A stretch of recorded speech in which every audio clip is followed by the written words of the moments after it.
and the latest gossip from the royal ward. As always, I'm amazed at Ophalo's ability to keep up an inane conversation almost single-handedly, with an occasional assist from Ridatha or pious interjection from Narago. You'd think that he'd eventually have to acknowledge that important things were going on outside the high brick wall that surrounds the garden. Isoka pays him a lot of money to pretend that the rest of the world doesn't exist, and he's good at it. Or maybe it's Ridatha's presence that makes things awkward. After all, it's her people that we're getting ready to go to war with. The only interesting moment comes, oddly enough, from the supplicator's carping. His duties require him to return to the Grand Temple in the royal ward on certain holy days, and apparently traffic there has slowed to a crawl.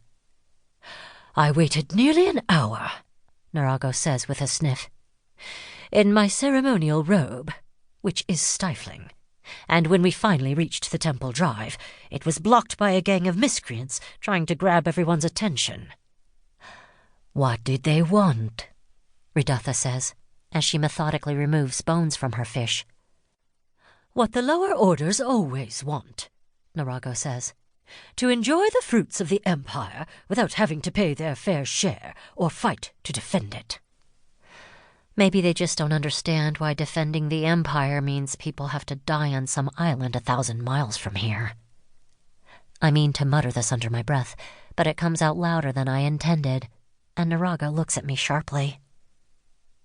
"Defending the Empire," he says, "means defending the Empire's interests and the Emperor's honor."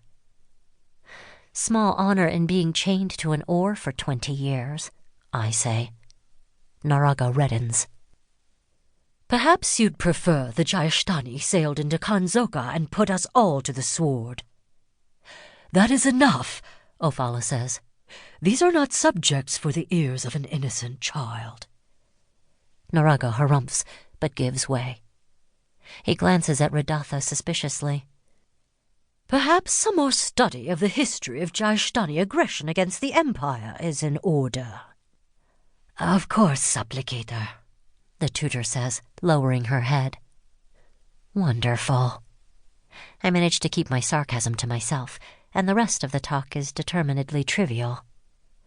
Eventually, finally, the fruit course comes, and I'm released from this low-rent torture. I gobble a handful of grapes for form's sake, and get up as fast as my kizun and decorum will allow. "My lady," Ophalo says, "a pair of musicians arrived this morning and asked for the honor of playing for you. Would you hear them? They come well recommended." "No, thank you," I tell him, with just the right inclination of my head to indicate apology to an inferior.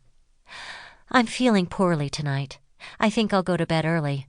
But please, have these players perform for the staff, with my thanks." Ophalo's dark eyes watch me thoughtfully, and he strokes his beard. I have to be careful. He's far from foolish. If I say I'm feeling poorly too often, I'll end up rushed off to the doctor and placed on a purgative diet or assigned calisthenics. Fortunately, it's been a while since I needed to make excuses, and Narago helps out with a distraction. "Musicians," he sniffs. "Are we really to be imposed on by such vagabonds?" "These are quite reputable," Ophalo says, a little irritated. "I am assured—" I make it out into the corridor as they get into it, walking with the narrow, shuffling gait the kizun allows. I pass servants heading the other way and smile at Irana, who's just a few years older than I am and always wears a fresh flower pinned in her hair. She gives me a bow in return and a smile where the older maids won't see. Back at my room, Pakala is waiting, and it takes me a few minutes to assure her I don't need a bath drawn or my hair combed or anything else for the evening. She departs, still sounding unconvinced, and slides the door closed behind her. Alone.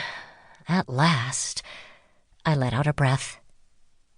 My room is not the largest in the house, which still bothers Ophalo. When I was 12, he offered to vacate the master's suite for my use, but I declined. I could use the space.